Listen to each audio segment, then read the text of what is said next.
그럼 시작하겠습니다. 네. 커버 스타트! 자, 드리프트 중요해요. 잘못 눌렀어. 개발자님이 혹시 제일 많이 하셨었나봐요. 드리프트! 들어왔어요! 들어왔어! 3등!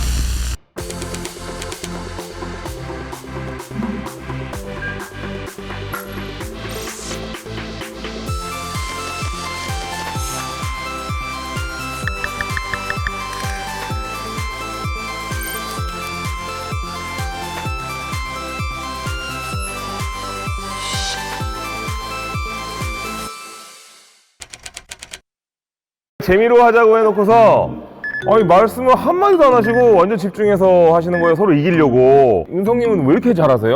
젊은 저 임진님이 계셔가지고 좀 지지 않아 보려고 최선을 다했습니다. 제일 못한 3명이 있습니다. 손 드릴까요? 오늘 이 자리의 의미에 대해서는 앞에서 보신 영상으로 짐작을 하실 수 있을 것 같습니다. 이 자리의 의미 생각하기 전에 함께 하시는 분들 몇 면을 보면 뭐지? 왜 모였지? 조금 당황하시는 분들도 있으실 것 같아요. 저희도 좀 그런 면이 있죠. 대도님도 처음 만나보신 분이 대부분이지 않을까요? 김경일 교수님만 저희 뵀었었죠. 잡쇼라는 프로그램을 EBS에서 했었는데 그때 이제 저희 게스트로 와주셔서 어렵게 모셨다고 제가 들었거든요. 네. 정말요? 피디님이 그때 너무 어렵게 모셨다. 무조건 믿어야 돼 이럴 때. 네. 오늘도 어렵게 모셨고요. 그다음에 이제 은성님 같은 경우는 이제 개발하신 게임 화이트데이라는 공포 게임이 있거든요. 와, 우리나라의 또 회글글 공포 게임이었는데 제가 그걸 또 굉장히 또 재미있게 했고 방송할 때 또 반응도 너무 좋아가지고 덕분에 돈을 많이 벌었습니다. 지금 보시면 20대부터 50대까지 연령대는 물론이고요. 다양한 분야에 계신 분들이 한 자리에 모여 계십니다. 이분들이 이 자리에 모이는 것도 어려웠지만 게임에 대한 이야기를 나눈다? 이런 건 처음이지 않을까요? 어쩌면 이 자체가 이 자리의 제목인 보더리스의 의미를 담고 있지 않나 생각을 합니다. 맞습니다. 그래서 이 어색함을 없애기 위해서 우리가 첫 만남에 게임을 좀 했죠. 오늘 우리가 게임에 대한 거창한 담론을 나누고자 하는 자리가 전혀 아니고요. 게임에 대해서 누구나 무엇이든지 편하게 말할 수 있는 자리를 한번 만들어보자 라고 시작을 한 겁니다. TV 토론처럼 막 반대하거나 그러면 안 되는 거죠? 100분 토론 생각하지 마시고요. 아, 네네. 100분 토론 나왔을 때 제가 한번 저희가 여기서 결정하고자 하는 것도 없고 좋은 이야기, 나쁜 이야기, 부정적인 시선까지 포함해서 어떤 이야기든 편하게 나누는 시간 되었으면 좋겠습니다. 넥슨 욕을 해도 되는 거예요? 그럼요. 연습도 괜찮습니다. 거기까지는 얘기 안 하려고 그랬거든요. 이야기 소재는 게임이지만요. 우리가 게임을 처음 플레이할 때 서로 유저끼리 알아가는 시간들이 필요하잖아요. 그런 것처럼 이 자리를 통해서 서로 우리가 좀 알아가고 또 서로의 분야와 입장에 대해 이해하는 자리가 되었으면 좋겠습니다. 제가 개인 방송도 하고 있고 또 방송 출연도 여러 번 해봤지만 온전히 게임 얘기만 할 수 있는 곳은 사실 별로 없었어요. 근데 오늘 굉장히 재밌을 것 같습니다. 온라인으로 참여해주고 계신 분들도 편하게 저희 이야기 들어주시면서 또 함께 즐길 수 있는 그런 의미 있는 시간 되었으면 좋겠고요. 앞서 우리가 게임을 시작했잖아요. 그러니까 어릴 때 했던 게임들 얘기를 좀 해보면 어떨까 싶습니다. 이게 어릴 때 했던 게임이 있으세요? 경일님? 게임 제일 안 해보셨을 것 같아요. 교수님이시잖아요. 1977년에 벽돌 깨기로 입문을 했고요. 네. 1979년에 인베이더로 재산을 탕진했죠. 1980년에 갤러그가 그렇죠. 이제 절정이었던 것 같아요. 갤러그 한 3년 하다 보니까 이제 제비우스 알죠? 네, 제가 지금도 그래서 제비우스 100만 점 돌파하는 비법 책 가지고 있어요. 제비우스란 이제 슈팅 게임이 있는데요. 네. 그 음악이 굉장히 묘했어요. 그렇죠. 네. 이런 음악이 있었는데 그때는 그런 사운드를 들어본 적이 없었죠. 근데 확실히 교수님이라서 그런지 몰라도 연도를 다 외우고 계시네요. 주로 많이 맞은 해이기 때문에. 근데 경일님이 말씀하신 그 갤라그 게임은 원래는 갤라가예요. 갤라가가 맞고요. 우리가 했던 건 해적판입니다. 갤러그는. 갤러그는 해적판이에요? 네, 그래서 갤라가가 최초로 시도했던 게 슈팅 게임 중에 네. 나의 아군을 합체해서 저걸 공격할 수 있는 맞아요. 네, 아주 중요한 게임이었죠. 저도 그것 때문에 사실은 이제 우라실에 열심히 가서 했던 기억이 납니다. 아니 유나님도 그러면 게임을 많이 즐기셨었어요? 갤라가, 네. 버블버블, 네. 너구리 이런 게임들 많이 즐겼고요. 지금도 전 박물관에서 손님 들어오면 꼭 그걸로 한 판 합니다. 제가 이길 수 있는 게임이기 때문에 예, 다른 건 다 지고요. 제일 어리신 윤지님이 어떤 게임 했는지 궁금해요. 초등학생 때 RPG 게임이 좀 유행했던 것 같아요. 그래서 오. 바람의 나라부터 뭐 어둠의 전설, 일렌시아, 테일즈 오브 아스가르드를 두루두루 했고요. 넥슨 게임 아닌 것도 괜찮아요. 정말 넥슨 게임 말고 안 해봤어요. 그럼 이쯤에서 은성님께서 여쭤볼까요? 아마 잘 모르실 거예요. 이제 8비트 PC 게임들은 80 87년에 나온 그 메탈 기어 아주 옛날 완전 오리지널이 원이요, 있어요. 원. 87년. 예. 네. 와, 그걸 즐기신 네. 분이 많지 않은데. 그게 이제 제 인생 게임 중에 하나고 네. 또 다른 인생 게임은 88년도에 나온 그 이스2라고 하는 와, 게임도 이 있어요. 스틸도. 네. 근데 이 중에서 진짜 게임을 정말 안 해보셨을 것 같은 건 재원님이십니다. 재원님, 게임이란 걸 해보신 적이 있나요? 해봤죠. 지금도 많이 해요. 진짜로요? 피파만 해요. 아들 때문에 그걸 하게 됐어요. 같이 놀아주느라고. 근데 재미가 있더라고요. 옛날에 또 제가 하던 그게 있으니까 제가 어렸을 때는 스포츠 게임을 많이 좋아했던 것 같아요. 스포츠 예, 예. 그래서 농구라든가 뭐 올림픽. 예, 올림픽 이런 맞아요. 거. 예. 그 올림픽 게임이 굉장히 유명했었어요. 막 이거 오락실에서 막 이렇게 예, 들어오는 게. 뭐 오락실 가가지고 막 게임하다가 어머니가 오락실에 찾아오신 적도 있었고. 완전 의외인데요. 그러면 우리 정환님은 어떤 게임 즐기셨을까요? 가장 좀 열광적으로 했었던 게 대구대구 쫀득쫀득 괴온. 배우를 이라고. 하시네. 그걸 너무 좋아해서 굉장히 열심히 하고 행성도 만들고 뭐 그렇게 했었던 기억이 나요. 제가 78년생인데 제 인생은 거의 뭐 게임으로 점철됐다고 해도 과언이 아닌. 네, 어렸을 때부터 이제 동네 오락실에 그 신혼부부 분들이 저를 꼬마애한테 갤러그 맨날 공짜로 시켜주니까 그거를 맨날 하다가 그 다음에 친척형이 카세트 테이프 게임기를 줬었어요. 그때 당시에 카세트 테이프로 구동을 하는 게임기가 있었거든요. 거기서 양배추 인형이라는 거랑 그 다음에 이제 계속 그 게임기의 고대 시대부터를 역사와 함께 쫙 왔죠. 근데 제가 제일 좋아하는 건 이제 RPG 게임이라든지 시뮬레이션 게임들, 드래곤 퀘스트라든지 네. 파이널 판타지 약간 일본 RPG들 네, 네. 그거를 구하기 위해서 정말 별의별 짓을 다 했던 기억이 굉장히 나요. 지금도 게임을 즐기신다고 말씀들 많이 하셨어요. 게임을 하는 이유가 뭘까요, 우리가? 뭐 재밌으니까 하는 거 아닐까요? 제일 심플하고 네, 맞아요. 정답이죠. 네. 게임 하다 보면 뭐 계속 지고 그러니까 네. 계속 승부욕이 또 생기니까 또 하고. 맞아요. 게임의 좋은 점은 도전을 할 수 있다는 것 같아요. 뭐 실패해도 상관없고. 그리고 이제 성취감을 좀 느끼게 해주지 않나라는 게 저는 그거 되게 중요하게 생각하는데 우리가 살면서 성취감 느낄 일이 진짜 별로 없거든요. 공부하더라도 공부 잘하는 몇 명 빼고는 그 공부 못하는 애들은 성취감 느낄 일도 없고 회사에서도 솔직히 성취감 느낄 일들이 많지 않거든요. 근데 게임은 그걸 바로 느끼게 해주니까 그게 너무 재밌는 것 같아요. 어떤 시청자가 그러더라고요. 나를 칭찬해주는 건 게임밖에 없다고. 정환님은 어떠세요? 괴온은 저한테 정말로 굉장히 다양한 예술적인 영감을 많이 줬어요. 이후에도 제가 전시를 하거나 혹은 이제 다른 작품 같은 걸 볼 때도 상상을 많이 하기도 했고 또 그 게임을 좋아했던 이유가 저는 구의 형태를 되게 좋아하거든요. 작품들 중에도 구의 형태를 좋아하고 사진 찍을 때도 이렇게 동그란 게 클로즈업 되는 형태의 사진도 많이 찍고 미술계 쪽에 계시니까 시각적으로 맞아요. 인지하는 부분이 되게 중요한 네네. 게임 선택한 요소인 것 같아요. 경일님은 게임을 왜 하시나요? 게임을 하기 전과 게임을 하고 난 다음에 조금 되게 재밌는 건 저 같은 경우는 좀 다른 일을 해요. 그러니까 원고를 썼다가 게임을 하면 게임을 하고 난 다음엔 논문을 읽어요. 그러니까 게임을 하면 좀 뇌의 다른 부위를 우리가 쓴다고 하잖아요. 그러니까 계속해서 원고를 쓰면 되든 안 되든 계속해서 그걸 붙잡고 있는데 근데 게임을 한번 살짝 하고 난 다음에 보면은 좀 다른 일을 할 생각들을 좀 하더라고요. 그래서 그런 면에서는 도움이 되죠. 윤지님 같은 경우는 게임을 했던 이유가 있나요? 남동생이 있는데 남동생이랑 별로 안 친했어요. 근데 게임을 하면서 엄청 친해졌거든요. 동생이 하는 게임을 제가 하기도 하고 제가 하는 게임을 동생이 따라 해보기도 하고 동질감도 좀 느껴지고 이제 같이 길 걷다가 뭐 정육점 같은 거 보면 이제 푸주간 있다 이러면서 농담도 그러니까 우리만 아는 농담이 맞아요. 생기면서 되게 엄청 친해진 기분이 드는 거예요. 그걸 통해 소통을 하게 되고 이런 걸 통해서 영화도 만드시고 이렇게 이어지는 거잖아요. 이런 것들이 너무 자연스러워서 왜 하냐고 묻는 자체가 사실 조금 어색하긴 한 것 같아요. 지금 설명을 들어보니까. 지금 말씀을 들어보니까 우리 곁에는 늘 게임이 있어 왔던 네. 것 같아요. 여기 계신 분들이 다른 분야에 다 계심에도 불구하고 공통적인 부분이 있다면 자신의 분야에서 특히 게임과 조금의 연관성들을 갖고 계신 분들을 저희가 모셨습니다. 그래서 바로 그 경계를 허물고 계신 분들 중에 첫 번째 스토리로 저희가 재원님의 이야기를 보려고 하거든요. 영상을 잠깐 볼까요? 마인크래프트는 다 뭐든지 다 픽셀로 돼 있잖아요. 곡선도 다 사실 자세히 보면 이렇게 단단단단 돼 있고 그런 부분이 사실 재밌죠.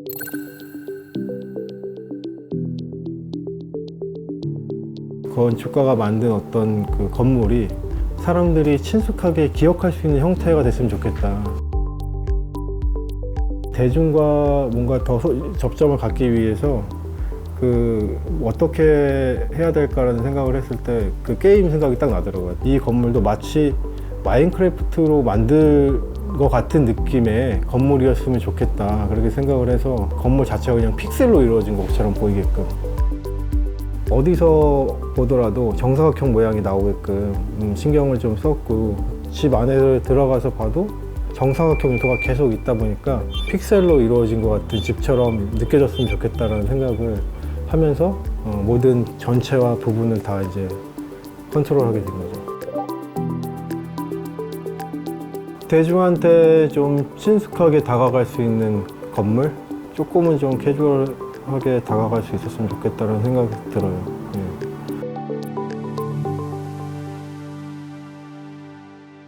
저기 나오는 거 보면 딸이 만든 거예요. 직접 안에서 게임 안에서요? 네, 게임 와, 안에서 게임 우리가 대단하네요. 있으니까 이게 마인크래프트로 만들어지냐 한번 실험을 해보자. 따님을 인부로 고용하신 거잖아요. 그렇죠. 디지털 워커로. 근데 보통 건축을 하실 때 영감을 보통 뭐 게임으로부터 받거나 이런 건 아니잖아요. 실제로 왜 이 건축을 의뢰받으신 이후에 마인크래프트와 연결이 됐는지가 되게 궁금했어요. 애기들이 이제 마인크래프트를 하는 거를 항상 옆에서 이제 보니까 네. 콘솔 게임으로 하거든요. 네. 텔레비전으로 크게 해놓고 하니까 안 볼 수가 없어요. 네. 이제 그걸 계속 보다 보니까 저게 다 픽셀로 이루어져가지고 곡선도 다 사실 자세히 보면 이렇게 되어 있죠. 맞아요. 그런 부분이 굉장히 재밌었어요. 지금 기술이 발전했기 때문에 건축을 그렇게 할 필요가 없어요. 곡선을 하면 이렇게 그냥 하면 되고. 예. 근데 그거를 그렇게 지었다는 거는 그 자체가 무슨 이야기를 하고 있는 거죠. 지금 그 건축 자체가 내가 무슨 이야기를 하고 싶다. 그러니까 항상 머릿속에 건축이 대중과 소통을 해야 된다는 생각을 가지고 있었기 때문에 이게 직업병 아닙니까? 바로 직업병이죠. 바로 딱 보자마자 이거 이렇게 하면 멋있겠는데? 딱 이런 느낌이잖아요. 첨언하자면 마인크래프트 정식 버전 나온 게 한 뭐 2011년 뭐 그 정도였어요. 10년, 11년. 그때 기준으로는 이제 그게 한계가 맞고요. 복셀이라고 해요. 픽셀은 2D인 거고 복셀은 3D인 건데 이제 복셀로 그 정도 넓은 세계를 묘사할 수 있는 거 한계가 이제 그 정도 크기였던 거고요. 적당한 그 미니멀리즘을 유지한 채 미학적으로도 훌륭한 결과물을 만드는 그 정도 선이었던 것 같습니다. 정환님도 미술계를 하시면서 게임과 연관된 프로젝트를 하신 게 있잖아요. 사실 저는 정말 현대미술 쪽으로만 계속 일을 해왔던 사람인데 퇴사 전에 제가 이제 마지막에 경력이 사립미술관이었었어요. 근데 현대미술이 아닌 것에 종사하는 많은 분들과 프로젝트를 하게 됐어요. 그래서 이제 하다 보니까 이게 예술가 아닌 분들 중에서도 되게 재밌는 분들도 많고 그들과 같이 한 프로젝트가 되게 성공적일 수 있구나라는 걸 알게 됐고 이거를 이제 좀 미술처럼 보이는 전시라던가 그 외에 이제 연계되어 있는 프로젝트를 하면 되게 좋겠다라는 생각을 하고 있던 찰나에 넥슨의 그 NDC 이제 아트 전시회를 하게 됐어요. 그래서 그 전시를 하게 된 게 아마 본격적인 계기라고 할 수 있을 것 같아요. 작년에 넥슨 컴퓨터 박물관과 정환님이 함께 대한민국 온라인 게임 25주년 기념 전시인 게임을 게임하다를 같이 했었어요. 그거 할 때 얘기를 좀 한번 해주시겠어요? 일단 결과물은 매우 좋았고요. 넥슨 컴퓨터 박물관이라 그리고 넥슨 재단의 어떤 강력한 의지가 단순히 게임이 겉으로 보이는 어떤 모습에 치우치지 않고 그것의 로직을 가지고 전시를 할 수 있는 것이 되었으면 좋겠다라는 좀 강력한 바람 플러스 현대 미술과 뭔가 믹싱이든 아니면 바로 옆이든 있었으면 좋겠다는 바람이 있었어요.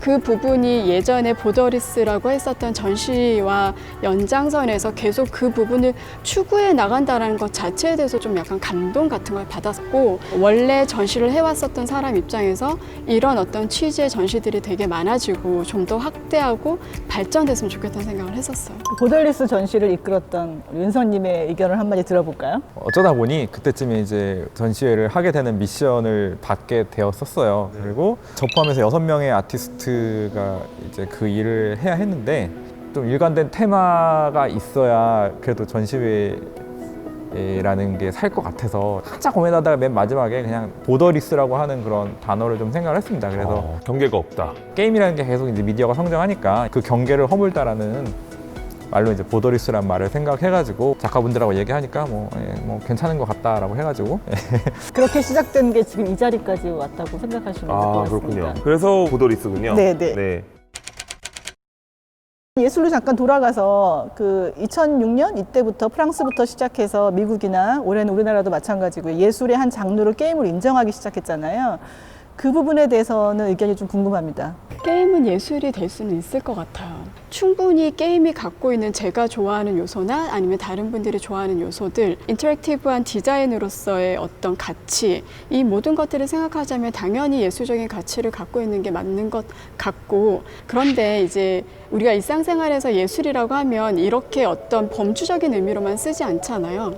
대부분 이렇게 어떤 가치 평가, 맞아요. 평가적인 의미로 많이 쓰죠. 아, 걔 참 예술이야. 네. 개인적으로는 샤이니를 너무 좋아해서 샤이니는 정말 최고의 예술가라고 생각하지만 아마 샤이니를 좋아하지 않는 사람들이 이 이야기를 들으면 당연히 너 그냥 찐팬이구나 이렇게만 하지 샤이니에 대해서 다들 똑같은 의견을 내지는 않을 거예요. 그래서 그런 맥락에서 보자면 게임은 예술이 가능하지만 모든 게임이 예술이 되기는 힘들 수도 있고 또 거기에 대한 판단은 또 여러 사람들에 따라 다를 거라고 생각합니다. 그러니까 모든 그림을 막 그렸다고 해서 다 예술로 쳐주진 않잖아요. 게임도 마찬가지인 것 같아요. 그러니까 저니 같은 게임들 보시면 전쟁 때문에 폐허가 되고 그걸 다시 이제 새로운 세상을 찾아가는 그런 모습들이 진짜 예술이거든요. 또 그 게임사에서 만든 또 플라워라는 게임도 있어요.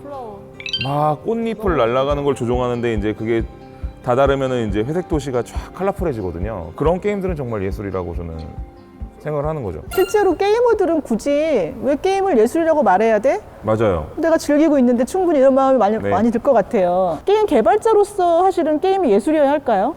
게임에 따라서 어떤 게임은 굉장히 예술에 가까운 뭐 예술이라고 인정할 수 있는 게임도 있고 네. 또 아닌 게임도 있고 뭐 맞아요. 천차만별인 것 같습니다. 그러니까 게임이라는 거 스펙트럼이 워낙 지금 넓어져 가지고 근데 이제 작가의 목소리, 그러니까 메시지를 담는다라는 관점에서 본다면 대부분의 상업 게임은 자본에서 자유로울 수가 없기 때문에 개인의 목소리를 담는 거는 작가 개인의 목소리를 담는 건 아무래도 어렵고요. 상대적으로 좀 그러기 좋은 쪽이 이제 인디 게임 쪽이죠. 말 그대로 인디, 독립적인 자본으로부터 독립적이니까 그냥 자기 하고 싶은 대로 뭐 하면 되는 거죠. 근데 모든 인디 게임이 또 예술은 아니고 인디 게임 중에도 정말 아트하우스 게임이라고 분류할 만큼 정말 예술성이 높은 그런 게임들이 있고 뭐 그런 게임들 하면서 감탄하기도 하고. 그냥 영화랑 마찬가지잖아요. 영화도 어떻게 보면 독립 영화들이 보통 예술적인 영화들이 많고, 하지만 상업적인 영화라고 해서 예술적인 영화가 없는 것은 아니잖아요. 데스 스트랜딩 같은 게임들 보면은 굉장히 큰 자본이 들어갔지만 그 안에서 굉장히 예술적인 부분들이 정말 잘 나타나 있어가지고 저도 하면서 되게 놀랐거든요. 게임이 예술이냐 그런 얘기 할 때 라우어 같은 것도 하나의 뭐 예가 될 수 있다고 생각을 했거든요. 저는 게임하면서 정말 감탄하면서 했어요. 진짜 대단하다. 굉장히 대자본으로 만들어진 게임에도 불구하고 얼마든지 유저를 불편한 마음을 주는 그런 게임을 만들어 보겠다. 그건 정말 의도대로 작동한 것 같아요. 라스트 오브 어스 2는 굉장히 잘 만든 게임이죠.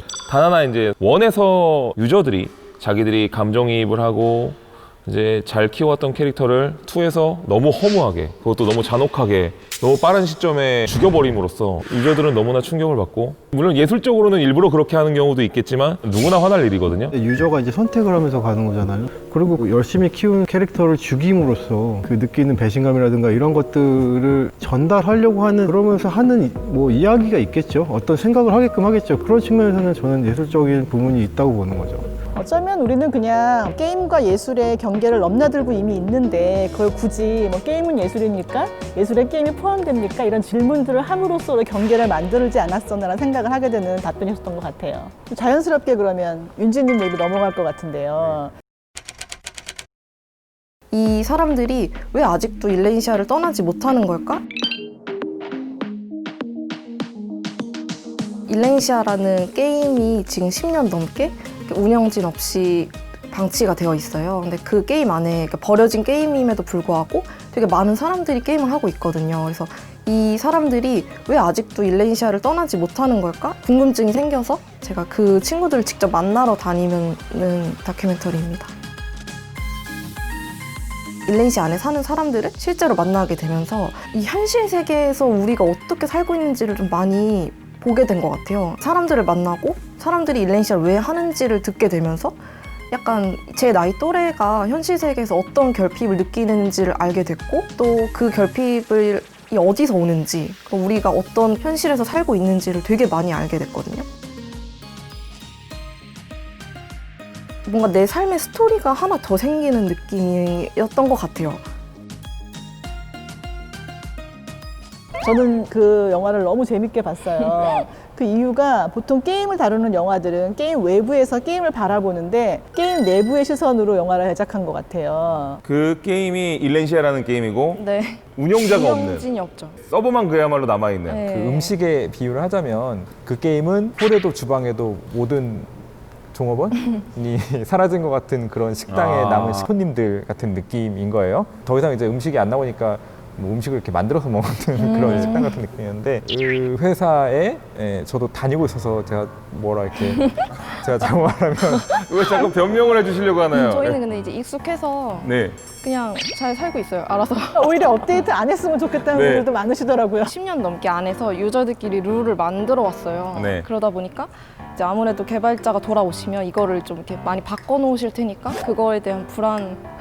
이게 어떻게 보면 사회적으로 굉장히 중요한 실험 아닌가요? 왜냐면은 지금 뭐 법과 질서가 없는 곳인데 원래 그런 곳에서 피와 뼈가 난무할 것 같은 느낌인데 거기서 또 유저들이 서로 돕고 협동하면서 잘 살고 있는 모습을 보니까 굉장히 놀랍네요. 저한테 너무 신선했어요. 게임 내 그래픽을 가지고 영화를 만들어도 되게 재밌겠다라는 생각이 들더라고요. 그러니까 실제 다큐멘터리 화자 자체가 게임 속에 있는 거예요. 비하인드 스토리로 그 영화를 보고 많이 우신 분들이 대부분 게임 개발자분들이시라는 소식이 있습니다. 그분들은 어떻게 보면 자식 같은 작품을 만들어 네. 내놨는데 회사의 상황 때문에 운영을 못하고 있다가 이걸 지금 살리고 있는 유저들의 모습을 보면서 네. 되게 감동을 느끼신 분들이 많아서 실제로 보시면서 약간 눈물 뚝 이렇게 했다는 분들이 계시는 걸 제가 이제 몇몇을 알고 있습니다. 제가 최근에 만든 게임은 2년을 채 못 버티고 종료를 당해서 서버가 종료되는 게임들이 가끔 있는데 그러면은 그 유저들이 다 모여가지고 거기서 마지막으로 맞아요. 피날레를 해요. 네. 그게 되게 감동적이거든요. 근데 실제로 어떠세요? 내언니 전지현과 윤지님은 어느 정도 비슷한가요? 그 내언니 전지현이랑 캐릭터는 제가 생각하는 저의 이상향이에요. 내가 저렇게 살았으면 좋겠다 하는 삶을 살고 있거든요. 그래서 내가 감정이입하는 대상이 아니라 그냥 나의 어떤 일부? 이게 아바타인 거잖아요. 울티마 온라인 만든 리차드 게리엇이 처음에 사전에서 그 단어를 찾고 소름 돋았다고 하더라고요. 아바타 때문에. 아바타라는 단어. 이런 단어가 있었구나.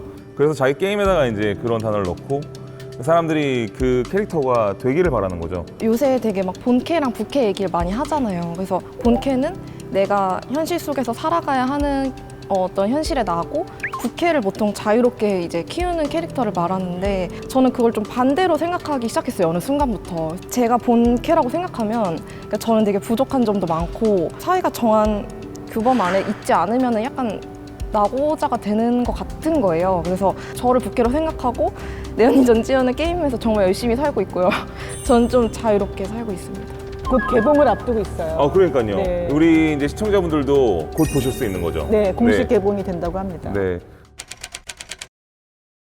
근데 아까 윤지님이 말씀하신 것처럼 그 게임 속에 어떤 서버가 살아있고 네. 그 속에서 이제 유저들이 이제 플레이를 하면서 계속 살아가고 있어요. 근데 그런 것들이 원래 일렌시아를 만들었던 분이 의도한 건 사실 아닌 거잖아요. 창발적 게임 이런 표현을 쓰기도 하는데 개발자의 의도와는 조금 다르게 플레이어들이 어떻게 다른 의도를 만들어 가거나 이런 것들이 약간 구조화가 만들어지더라고요. 그 규칙을 약간 어긋나게 혹은 규칙과 좀 다르게 움직이는 플레이들이 생기면서 개발자가 만든 세상에 조금 반하는 일도 많이 생기는 것 같아요. 그게 어떻게 보면 예술과의 만나는 지점인 것 같기도 하고. 뭐 쉽게 생각하면 예술적 플레이를 하는 사람들이 있잖아요. 게임에서 룰은 똑같고 모든 플레이어가 똑같이 적용되는데 그 안에서 예술적 플레이를 하는 사람들이 있어요. 그 플레이 자체가 영감을 주기도 하거든요. 배틀그라운드 하는데 20초 만에 끝났다는 등 그러니까 그거를 위키피디아 보니까 메타 게임이라고 하던데 네. 자기가 또 자기만의 룰을 만들고 그 안에서 뭔가를 새로운 작전을 짜고 막 이런 걸 굉장한 또 하나의 그것도 예술적인 메커니즘, 알고리즘이라고 볼 수도 있죠.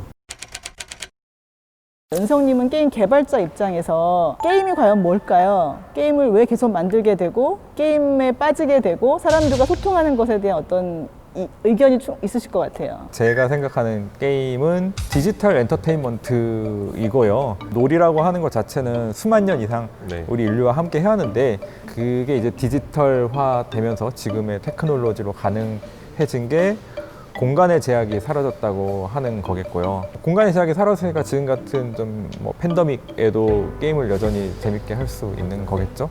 그 점이 게임의 가장 매력이라고 생각을 합니다. 또 이제 가장 게임 개발자들이 게임에 담고 싶은, 이루고 싶은 목표 중에 하나가 동기부여예요. 이 게임을 할 이유, 그리고 계속 할 이유. 그걸 만들기 위해서 엄청나게 연구를 하고 시도를 진짜 하고 어렵죠. 개선을 해 나가고요. 이거 드시면서 하시죠? 네. 배고파서.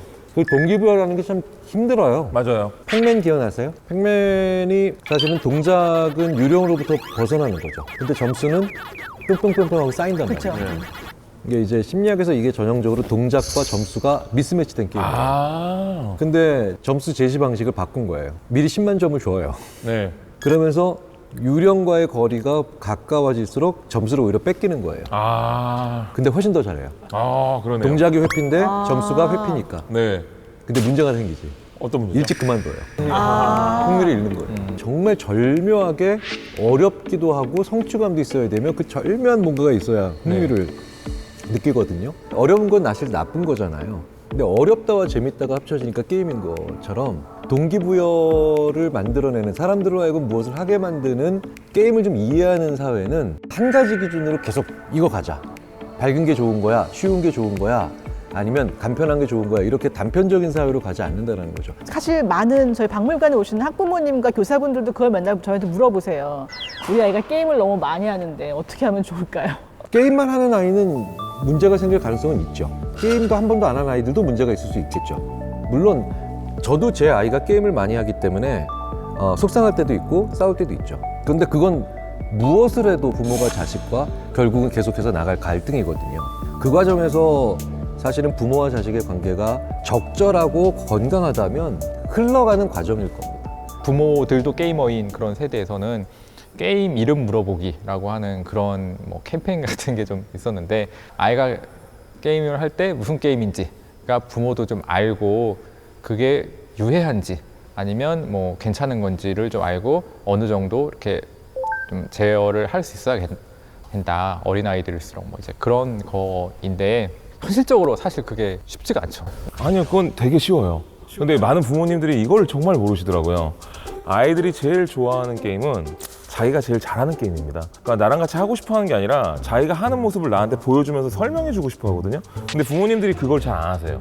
옆에 앉아가지고 있으면 옆에서 혼자 하면서 계속적으로 내가 보고 있나 안 보고 있나를 계속 체크하고 나한테 계속 설명을 해주고 싶어 하거든요. 근데 그거를 부모님이 아유 그거 뭐 됐어 몰라 이렇게 딱 나오기 시작하시면 애가 그거에 대한 소통을 완전 단절해 버리는 거거든요.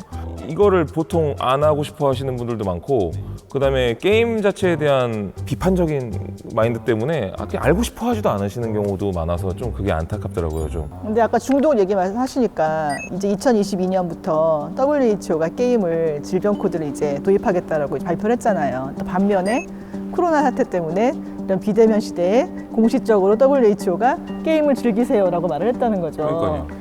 되게 아이러니하면서도 아까 말씀하신 설명과 되게 일맥상통하는 것 같아요. 그 전에 게임을 질병화하는 것도 참 안타까웠지만, 그렇다고 코로나 팬데믹으로 해서 이렇게 빨리 또 게임을 또 권장하는 것도 되게 웃긴 게, 1년 사이에 저희는 네. 저는 오히려 이럴 때일수록 게임과 관련된 분들이 잠깐만 그렇게 쉽게 권장하는 거 아니야, 게임 쪽에서 오히려 이런 걸 좀 차단하고 별도로 완전히 구분해내는 것을 요구하는, 오히려 이럴 때가 오히려 그러게 더 좋은 시점이 아닐까라는 생각이 들어요. 새로운 미디어가 처음 생길 때는 어른들이 겪어보지 못했던 일들이기 때문에 거기서 생기는 일단 불안감이 당연히 있을 수밖에 없고요. 성인을 대상으로 한 거에 대해서는 좀 다른 문제일 것 같고요. 그보다는 더 조심스럽게 접근해야 되는 게 아직 다 성장하지 않은 청소년 이하의 그런 게이머들을 대상으로 하는 쪽이 더 조심스럽게 접근을 해야 된다고 생각을 해요. 근데 저 궁금한 게 여기서 어린 아이들의 게임 중독이 문제인가 아니면 성인들의 게임 중독이 문제인가? 어른들의 중독도 문제라고 모두 말씀을 하시는데, 그럼 이 세상에 컨텐츠 중에 중독성이 아닌 게 있냐라는 거예요. 그러면 실패한 컨텐츠거든요. 그리고 아까 말씀하셨던 당연한 사고가죠. 어떻게 하면 재방문율을 높일 것인가. 그거는 저도 유튜버로서 맨날 하는 생각이고, 감독님으로서도 그 생각은 하실 거예요. 마찬가지로 미술관을 운영하시면서 똑같은 생각들을 하시잖아요. 이런 부분들은 어느 분야에서든 똑같이 이루어지고 있는데, 유독 게임에서만 그런 부분들이 중독이라서 나쁘다라고 하는 모습들이 저는 좀 이상하지 않은가라고 생각하는 거죠. 결국에는 미디어 면역력이라고 하는 거를 아이들한테 갖추게 만들어줘야 될 것 같고요. 그거를 이제 보호자, 양육자가 가이드를 해줘야 되는데 거기서 좀 어려운 부분들이 있을 수는 있고요. 게임이라는 게임이라고 하는 것이 가장 진보적인 미디어고 엔터테인먼트 장르인 건 분명한 거예요. 그 갖고는 변화들이 되게 클 것이고 그런 것들이 뭐 예술이라든지 뭐 영화라든지 건축 이런 분야에서 어떤 변화들을 가져올까 하고 가져오고 있는지를 한마디씩 해주시면 어떨까요? 게임인 것과 게임 아닌 것들로 나뉠 거라고 저는 봐요. 실제로 우리한테 활자가 착 처음에 나오고 난 다음에 한 100년 정도 지나니까 글과 글 아닌 것들로 나눴잖아요. 그런 것처럼 제가 생각하기에는 앞으로 게임과 게임적인 것과 게임적이지 않은 걸로 디멘전이 나누게 될 거라고 생각을 합니다. 다른 세상의 경험 같은 것을 가능하게 한다라는 맥락에서 보자면 뭐 전시와 같이 이렇게 공간이 필요하고 그곳에서 어떤 활동을 이루는 경험 자체가 중요한 거랑 굉장히 연결이 될 수 있을 것 같아요. 저는 물론 아직까지는 게임만을 파고든 어떤 그런 컨텐츠를 만들어 본 경험은 없지만 앞으로 약간 이런 식의 어떤 미디어 자체의 변화나 혹은 공간 자체에 느끼는 경험의 변화 같은 것을 게임을 통해서 되게 충분히 습득할 수 있을 것 같다는 생각이 들고 많은 영감의 원천이 될 수 있을 것 같다는 생각을 개인적으로 하게 됩니다. 게임이랑 영화랑 미래 이제 어떻게 될 것인가를 생각했을 때 이미 미래로 많이 가고 있는 것 같거든요. 게임 안에 스토리가 되게 많이 요새 강조가 되고 또 스토리 점점 깊어지고 이러다 보니까 영화를 보면서 느끼는 어떤 경험들을 게임을 통해 더 진하게 약간 느낄 수 있어질 것 같거든요. 지금도 많이 느끼고 있고. 어려운 질문이네요. 결국엔 건축물이라는 게 사람들의 일상을 설계하는 일이고 게임은 완전한 일상이거든요, 지금. 그래서 저는 그 게임이 무슨 얘기를 하고 있고 그다음에 그 게임을 하는 사람이 어떻게 행동을 하고 있고 뭐 그냥 그 자체에서 일어나는 게 서로가 영감을 줄 수 있고 창작자로서 그러니까 게임 개발자 혹은 게임 플레이어가 어떤 플레이를 하는 게 건축한테 영감을 주고 그냥 건축가가 만든 무언가가 영감을 줄 수도 있고 인터랙티브 미디어계의 유튜브나 인터랙티브 미디어계의 틱톡 같은 것이 등장을 할 거라 생각하고요. 사람들의 그러니까 그냥 가장 진보한 어떤 창작 미디어, 자기 표현 수단으로서 자리를 잡아갈 거라 생각을 합니다. 정말 그때쯤 되면 뭐 많은 사람들이 그러니까 정말 표현과 창작 수단으로서 게임을 사용하게 될 것이고요. 사실 사람들이 많이 만들어 주셨으면 좋겠어요. 자, 게임을 소재로 이렇게 다양한 얘기를 할 줄은 몰랐는데 재밌었습니다. 마무리할 시간이 다가오니까 왜 제목이 보더리스였는지 이제 알겠네요. 이제 경계가 좀 없어졌나요, 근데? 난 좀 약간 생긴 것도 같은데? 아니에요. 약간 흐릿해진 것 같습니다. 저는 오늘 게임 쪽 사람이지만 이야기를 주고받으면서 나에게 게임이란 무엇인가에 대해서 다시 한번 생각해보는 그런 기회가 된 것 같습니다. 저는 오늘 이야기를 나누면서 네. 보더리스라는 의미가 게임을 통해 얻은 영감을 다른 분야에 적용하는 것뿐 아니라 오히려 반대로 예술가들이나 다른 장르로 구분되어 있는 곳에서 거꾸로 게임을 찾아오고 게임에 대해 알고 싶어 하는 것이 아닐까 생각을 하게 됐습니다. 배도님에게 게임이란? 저한테 게임은 아이디어 창고예요. 그걸 통해서 많은 아이디어들을 얻고 나도 이런 걸 해보고 싶다, 저런 걸 해보고 싶다, 이런 걸 만들어 보고 싶다, 또 이걸로 어떻게 웃겨보고 싶다, 그런 데서 느끼는 성취감도 너무 많아서 다양한 게임들을 즐겨보는 게 너무나 즐거운 것 같아요. 나에게 게임이란? 나에게 게임이란 육하 원칙 바꾸기다. 저는 게임을 하면서 항상 어떤 걸 봤냐면 육하 원칙을 바꾸더라고요, 얘네들이. 언제라고 생각하면 무엇을 물어보고 무엇을 물어보면 어떻게를 물어보고 왜? 게임 속에서는 강력한 가상의 힘으로 그 육하 원칙을 계속 바꾸는데 그게 제 머릿속을 항상 새롭게 생각을 하게 만들더라고요. 그래서 제가 지금까지 해왔던 많은 게임들은 다 육하 원칙 바꾸기였습니다. 윤재님에게 게임이란? 저는 스타트. 물론 아직 어리긴 하지만 그 나이가 좀 들어갈수록 뭔가 시작하는 게 되게 힘든 것 같아요. 뭐 꿈에 관련해서도 그렇고 그냥 사소한 일도 뭐 하지 않거나 회피를 하거나 뭐 피곤한 일을 안 만드는 거죠. 근데 항상 게임할 때 뭐 RPG든 일회성 게임이든 그 스타트를 누를 때 되게 설레거든요, 아직도. 모든 스타트라고 생각합니다. 자, 정한님에게 게임이란? 써먹고 싶은 궁금한 미디어.